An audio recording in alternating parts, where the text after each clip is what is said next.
All right, I'm back. All right. So, I guess we can start this over again with small talk. Welcome back to 98 Words of Nothing or 98,000 Words. I forgot why I named that channel. We did a video last week and I had to delete it because I have both audio input in for my Yeti microphone and OBS, which ruined the recording. It was just basically sounding like two of me talking. So, as of today, this will be the officially first episode, and today's subject is drugs in relation to spirituality. I am All right. I'm your host. I guess you can call me 98, and this is my co-host Rosa. Hello, and thanks for having me No problem. on. No problem. So I don't know how long we've known each other, but for the time we had known each other, we were both aware that, at least at the time, I was an aspiring psychonaut and you were a psychonaut at the time. When we met 2 years back. Yes, that's right. 2 years ago, and it was what was this? Mouse Lounge or Six Heads? Yes, it was that. Mm. And I forgot about that lounge. I think I was there once, and I didn't really stay Mm. for that long, and I just left. Like I Yeah. was not there for that long. But yes, and over time we had our own growth independent from each other.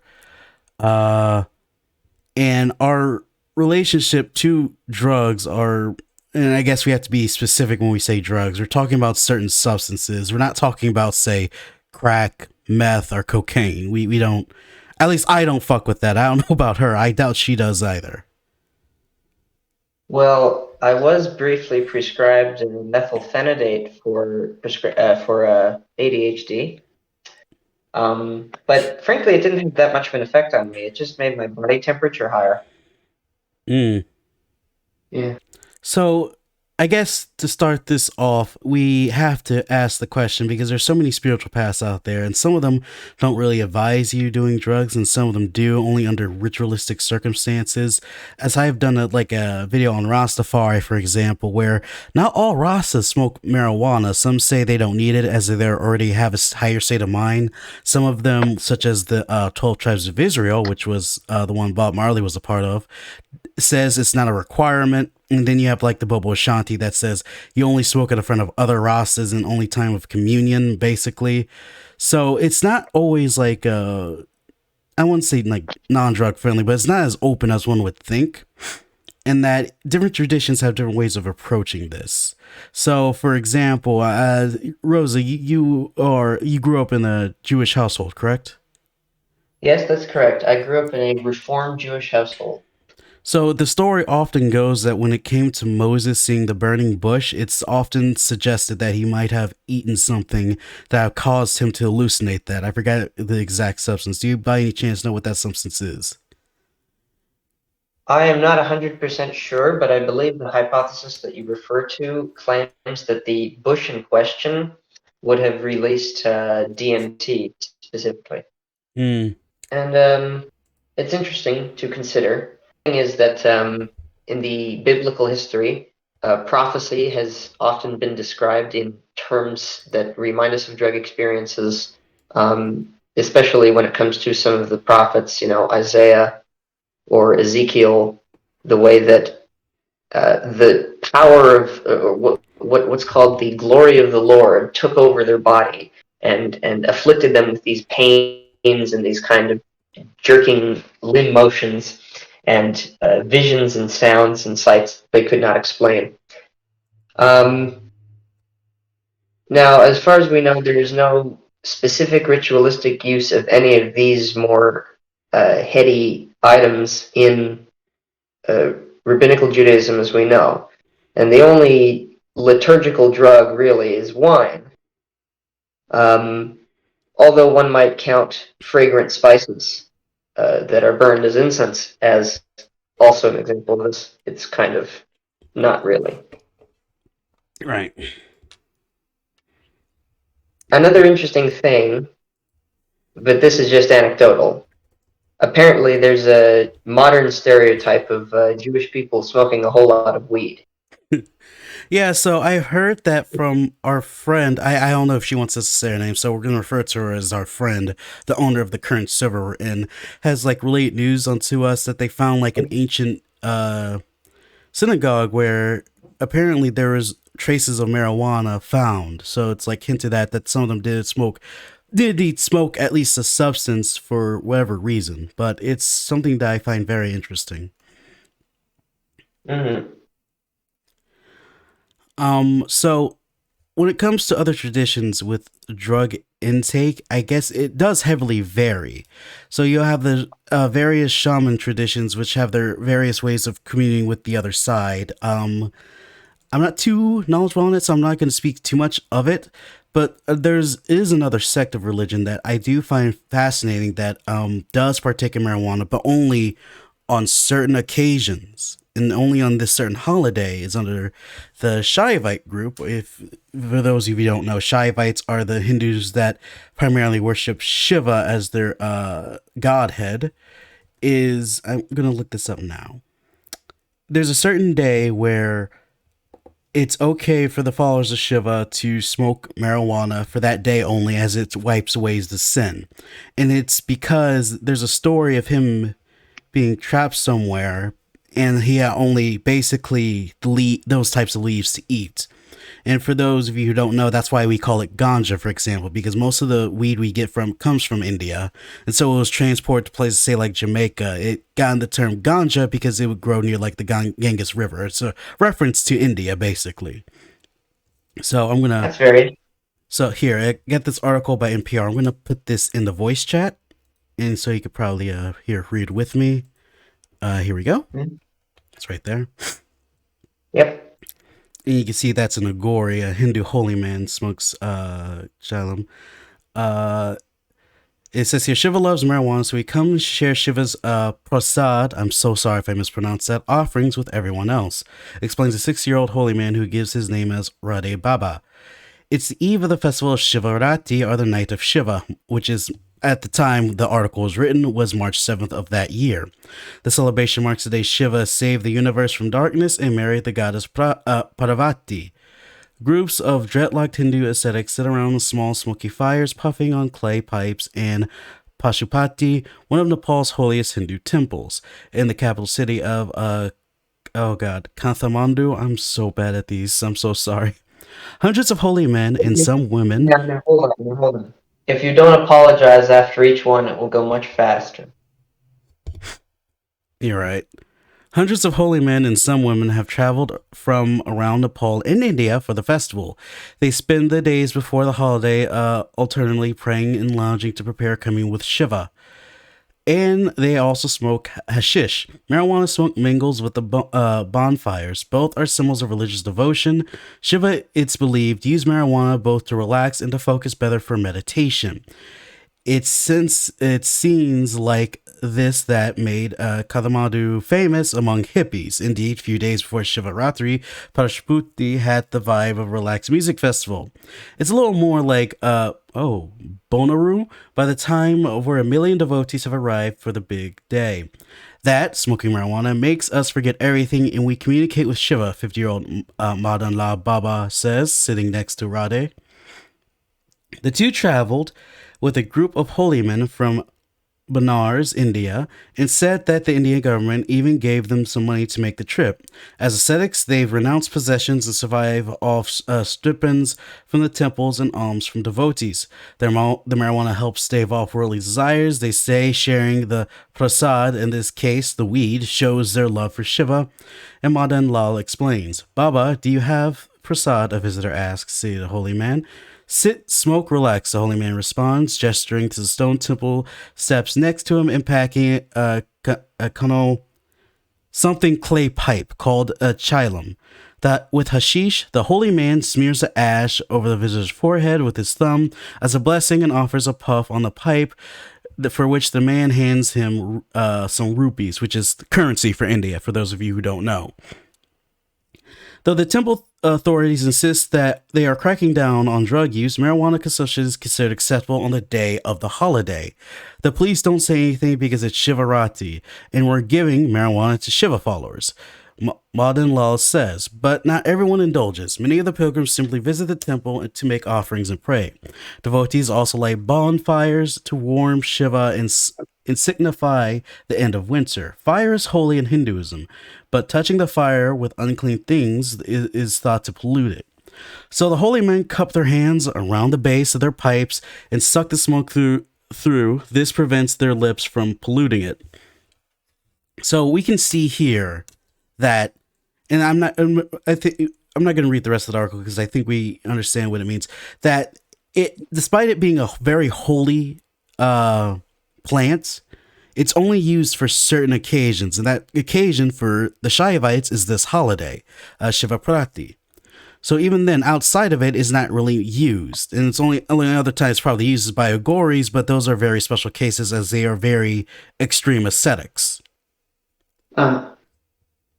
So we see here that drug use in certain religions aren't always as liberal as one would think, especially from what a Westerner would think.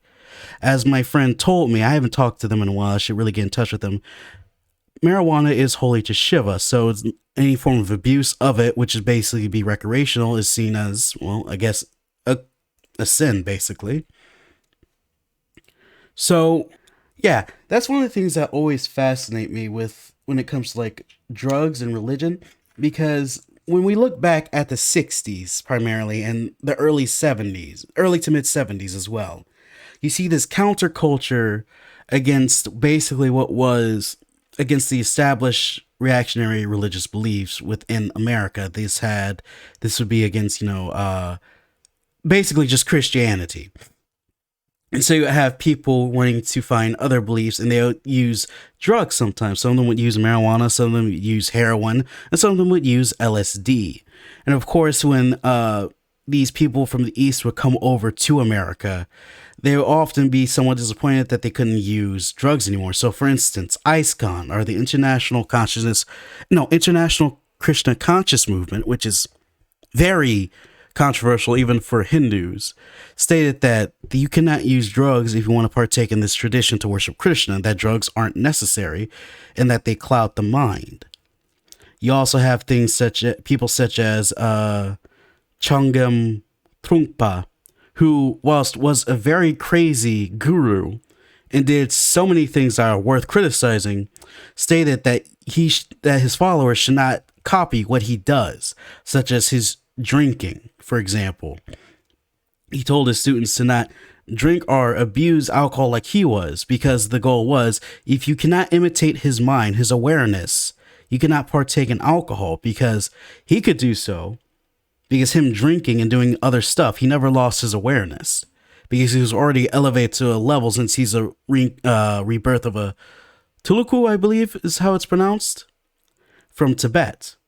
And then you have people such as Englishmen such as Alan Watts bringing Zen over, which Zen doesn't really require any drug use whatsoever. It would probably even be against it, as it's just saying it's probably just a distraction, because for Zen it's supposed to be very straightforward into enlightenment. Everyone is enlightened according to Zen, but we forget it, and we have to remember to be enlightened, to be aware. So you have other faiths going around and saying that this is not really necessary. And you have a few faiths that did promote said use. Again, you have Rastafarians, and even then, not all of them would smoke, but it was promoted that you could do marijuana, not so much LSD, heroin, or anything like that. There are many musicians that were against drugs like that because they thought it was not the holy drug that came from God. It was something man-made that was poisonous to man. And then you have, what else do you have? Other custom faiths and cults that dealt drugs in their own way. So I'm gonna look up this guy, Ocho Rajneesh. So one of the gurus that came over here during, I guess, what was it, 60s or 70s, that really gained prominence in the 80s, and not for good reasons, because he still was a terrible man in my opinion, was Osho Rajneesh, who was basically someone who was very anti-religious in a sense. His thing was to move beyond religion, promote basically a form of radical individualism. So I'm, of course, curious to see what his takes on drugs were. Oh, this is a comment. It doesn't matter. But I guess what I'm trying to say is that when it comes to religion and drug use, it's not as open as one would think, and it heavily depends on the individual taking part of it. So one of my favorite artists is Fela Kuti. He was a Yoruba singer from Nigeria whose mother was an activist, and he was very anti-colonialist. He hated colonialism, and he was so stout in Pan-Africanism, and he converted to the Ifa tradition of Yoruba religious beliefs. His father was a pastor, but he rejected Christianity, and he said it was just a colonist faith that he wants Africans to break free from. And whilst Ifa is very teacher to student oriented and very individualized, there's not really anything on drug use. The only closest thing I know of is drunkenness, and I'm assuming if you're patron Orisha, if you have your Odu cast, and if it's Obatala, it's probably one of the taboos you have to avoid.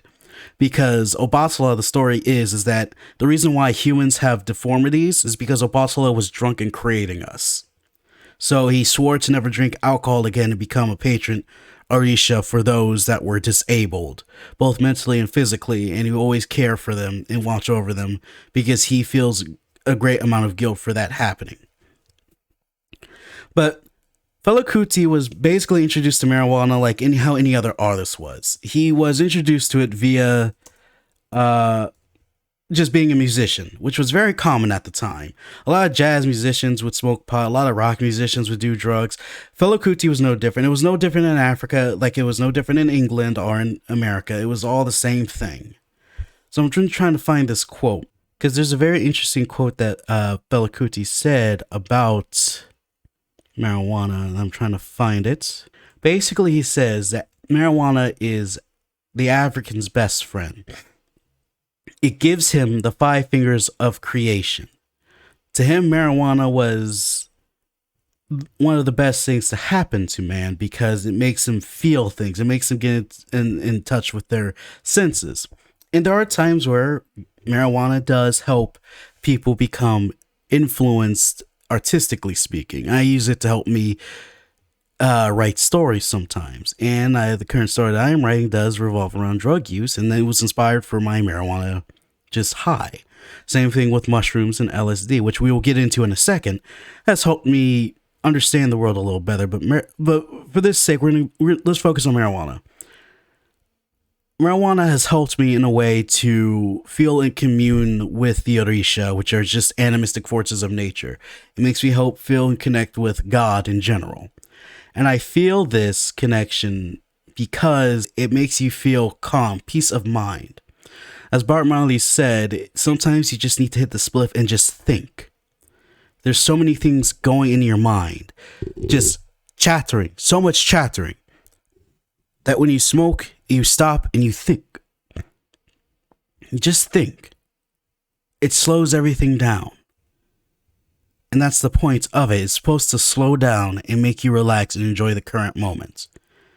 And I guess this is why I don't fully agree with like some Hindu traditions or even Buddhist traditions on marijuana.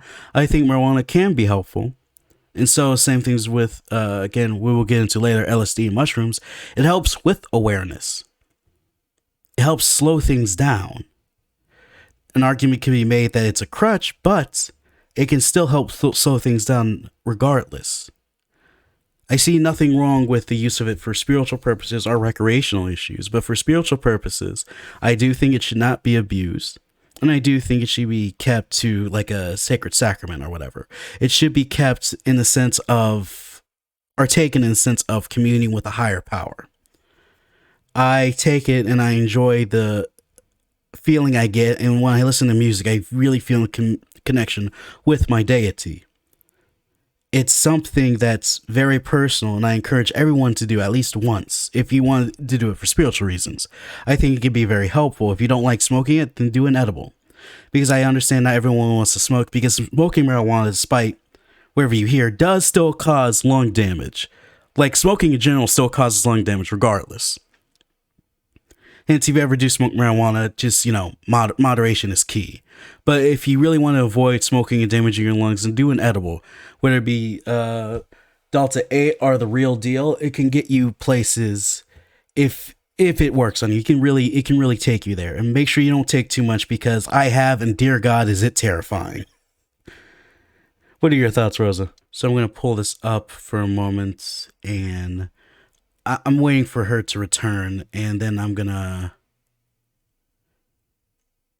put this in voice chat. You can hear me? Yeah, I can hear you. I never moved on, I didn't notice. Alright, yeah, so on that topic, yeah, let me just.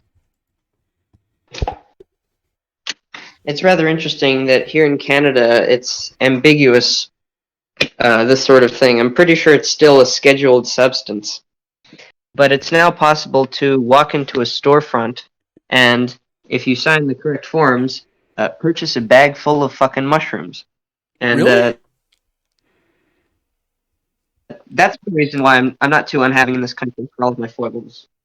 You know, it's rather nice. It's rather nice to have access to this sort of thing, isn't it? Yes. Like, even in And in Portland. any case, yeah, So in Portland, Oregon, for example, it's decriminalized up there. At least mushrooms are. But go on with your take. that's right.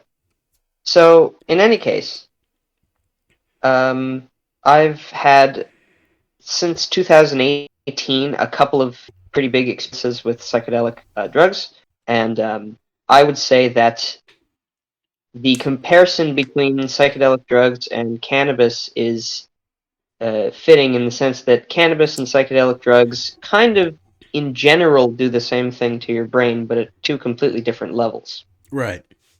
They are both accentuating your sensitivity to visual and sensory stimuli. Um, and what your brain does is it begins to make a bunch of connections that it wasn't making before. Right. But for cannabis, the effect is more cerebral and internal. And it's also more mild, which is why you can smoke a whole lot of weed every day and not be tripping. Um, but on the other hand, with something like mushrooms, the tolerance to mushrooms builds up quickly enough that you can only really have it once every 2 weeks or so, and even then, it's diminishing returns. So if you do it too frequently, it's not going to work at the doses you usually take, right? Right. Um, and each individual each individual consumption of a mushroom is an experience in itself. It's rather interesting. I find that the mushroom itself, that is to say, the very fungus itself, imparts a fungal quality upon the experience that you have afterwards. So I've taken both in a powder format, artificial psychedelic, and I've also taken physically, like chewed on mushrooms. And the difference is when you chew on mushrooms, you start tripping about mushrooms. This is what I find very interesting. Um, the smell of mushrooms begins to permeate my body odor, at least as far as I can tell, right? Right. And my flesh feels weird and like kind of fungal, and I start getting all these thoughts of like mycelium growing inside of my brain crevices. It's very interesting that just the difference of format in which you take it will influence the thoughts that go on, and then this influences the experience you have. All right. Well, I've only done mushrooms and LSD once on separate occasions, and from what I was told by my acquaintance back at university, since he's also autistic, he says, well, since you have autism, it's going to hit different. I really don't have much of hallucinations, but I can see lights a little clearer. Like, colors hit different when you get high on that. And I did Yeah. have that moment of clarity that an old friend of ours, I won't say his name either, but you remember him. Um, sa- Okay. Sure. I don't want to say his name in the recording, so I have to be careful. I'll tell you afterwards. That's fine. It helps you. have like a clear moment. There's always and it's always near the end of my high that I have reached a point of clarity and I can think straight, and it's amazing.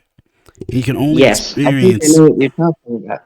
yes, and it's The point at which you're able to rationally recollect all the things that just happened to you and kind of make sense of it. Whereas in the lead up to that, you might not have still been making sense of what you were thinking.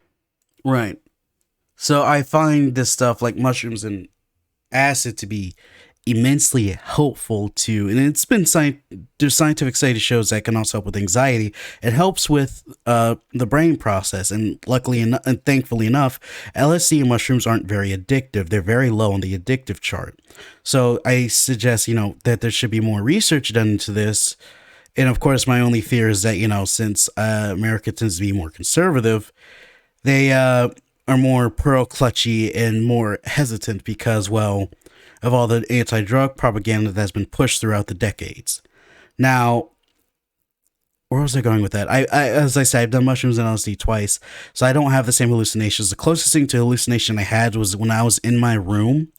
I have a poster of Stalin, and I just felt like Stalin was staring at me, as if he was out of the poster and just staring at me. Oh my, That's the that must have close. been an interesting experience.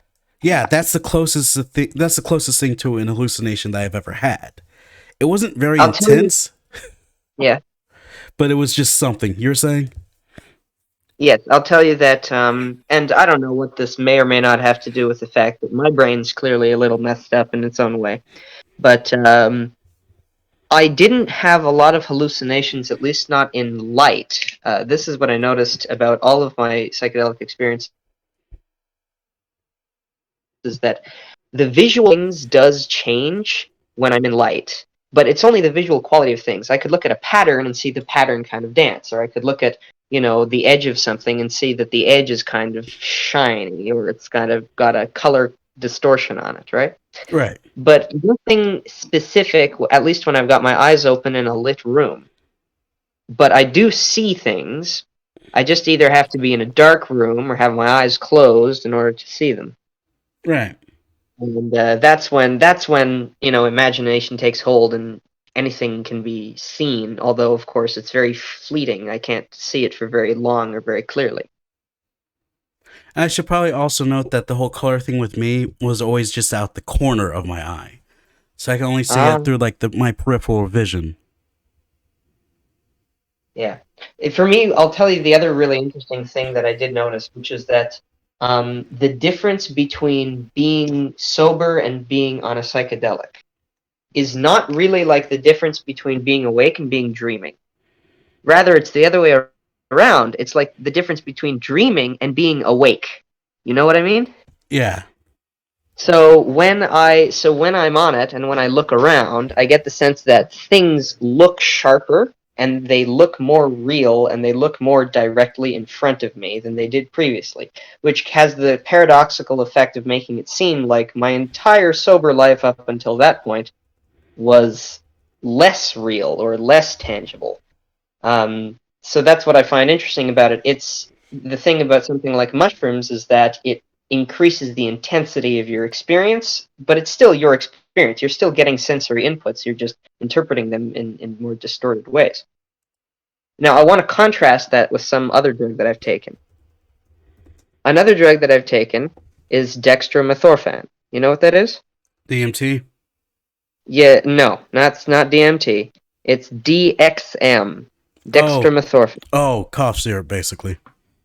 Yes, that's correct. Robitussin, and I've had that. And what that is, it's also a hallucinogen, but it's a dissociative hallucinogen, which means that it creates a hallucinogenic experience by subtracting from my sensory input, not by intensifying it, but by diminishing it.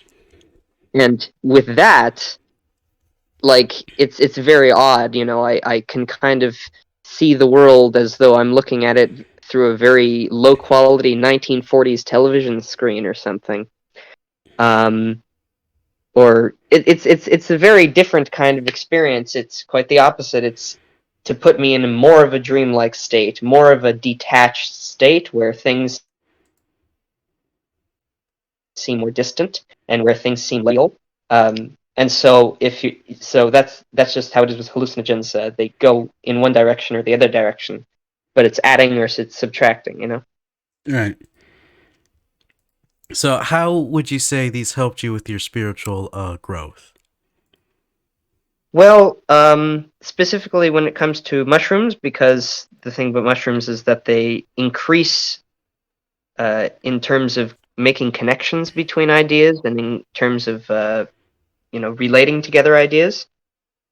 Um, I find that they make it easier to think about large, difficult questions or to process difficult emotions, or to relive things that I wish had gone differently, to kind of work on aspects of myself in the past or in the future, which I see as painful or in some way needing resolution. And the other interesting thing that I discover also is that because it boosts up, I think, the activation of the serotonin receptors in the brain, I have a very equanimous kind of like, even if I'm thinking about something really difficult, I can also simultaneously feel very emotionally detached from it to the point where it's like I feel okay to think about something that I might not otherwise feel okay to think about. So, in a certain sense, it's able to, break through like a kind of a trauma block, you know? And Right. and what kind of happens is I achieve a state where I can be more reasonable with myself about what I want or what I don't want, right? Right. I had this very wonderful realization several weeks ago when I had my last one of these considerable mushroom experiences. Um, the very the very comforting thought that I'm going to die, and that all human beings are going to die, and that death is inevitable, and also like that robs us of any need to worry and fret about the future, because after all, we make of our lives whatever we please. In any case, we're all going to get eaten by worms. You know, Mm. it gives you very much like equanimous, like nirvana like or stoic like perspective. You know what I mean? Right. Yeah. So, for me, when I try to take these things, I try to connect to the other world, and I guess through my spiritual journey, I'm more closer to, say, qualified non dualism. So things Uh, such as Vashishta Vedanta and all that. So I just see the mhm. material realm connected to the spiritual realm in one instance. They're both material in a sense, but this is like we're Yeah. connected to like a umbilical cord. So I guess when I try to do drugs now, it's like trying to go through the back to the umbilical cord and see the other side and just have awareness and just be at peace of mind. And the idea of death, because I've been thinking of death a lot recently too, it's that there's nothing really to fear of it, as you said. It does give you that nirvana type feeling that we're all gonna die and that there's nothing to fear and that we must accept it. And once we accept this thing, we've somewhat kind of escaped the suff. It's one aspect of escaping suffering in Buddhism because there's a lot of stuff we need to escape, such as cravings and basically cravings that create dukkha. So it is something that helps you understand or accept, as you say, death better, which I think is something that needs to be looked into. Our actually spread about when it talks about taking drugs, because one of the common things we have in fear is dying. Humans are afraid of dying, and that's why religion exists. I'm not stupid of this. I understand that I could be very wrong with everything I'm saying, and I'm fine with that. It's just we have to realize is that death is a very scary thing for people, and I guess most people would either a not never want to die or just want to live forever or just want to die on their own terms. It doesn't matter. Death is just something scary. Yeah. So when you understand that everyone goes through this, there's a sense of peace and serenity because you're not alone. And there's, the thing of you not knowing you're going to be dead. So, for instance, in Ifa, we each have like a spiritual body, but when we're born, we forget everything. So I see it the same way. So when I die, of course I'm not going to know it. And when I go back to the spiritual realm, I may have memory of it, but when I go back, I'm dying again, spiritually speaking, just to be back in the material realm when I'm reincarnated. It's nothing new. You've died a million times before. You can die again. There's nothing to fear from it. Even if you die once, there's still nothing to fear. There's Mhm. something written by the Epicureans that is very lovely, that death does not bother us. And even when it does touch us, we will never know it. And that's what brings peace to mind to people.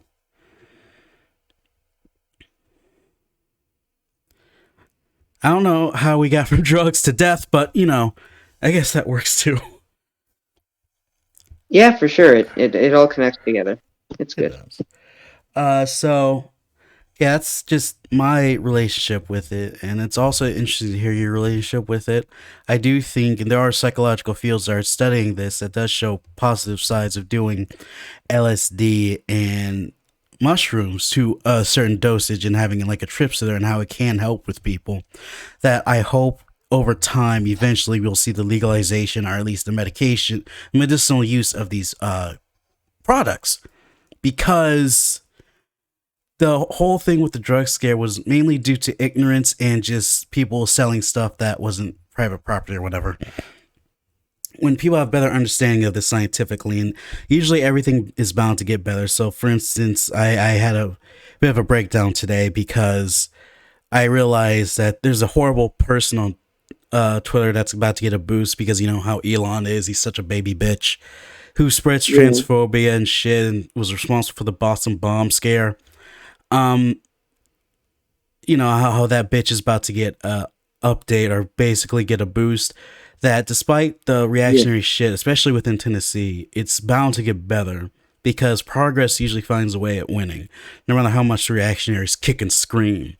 So Yeah. there's a huge possibility that in the future, long after we're dead, mushrooms and LSD will be slowly but surely legalized, and the people will understand what they are used for. Even if our system changes to a socialist one, because let's be real, like when people actually do research into drugs, they'll find something that's not as bad as they once thought. It'll get better. I don't know. I'm trying to be really positive here.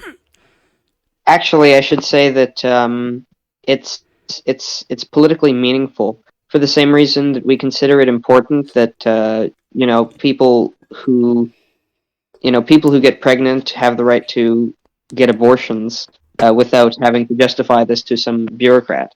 Right. Uh, so for the same reason, I think it's inherent to our working class orientation that we would not wish to gatekeep drug access, and rather that we would want to legalize drugs in general, remove the focus of the so-called war on drugs from criminal justice policy to public health policy, and and make all drugs freely available by government health insurance. You know, Also, the decriminalization and the free access to clinics that are for people who have gotten addicted so they can receive yeah, the help they need. important. Very And important.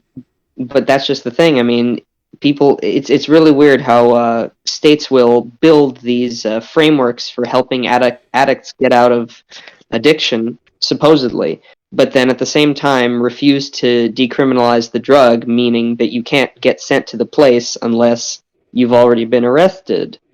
So who's going to sign up for that? Like, it's very backwards the way it's done now in most places. Right. How long are we doing? It's only been 41 minutes. We usually do this for an hour. It's only been 41 minutes. It's only been 41 minutes, huh? Well, that's Yep. all right. Yeah. Uh, let's see here. Is there anything else I would like to bring up relating to this topic? I guess the only other thing I would like to bring up, I guess, would be very interesting. I know so little of this topic, but I think you probably know more about it. And usually when people hear this topic, they think of that dumb bag of shit, Joe Rogan. But I kind of want to talk about stoned ape theory. I know very little about it. Unfortunately, I'm not sure if I know a whole lot more than you do about it.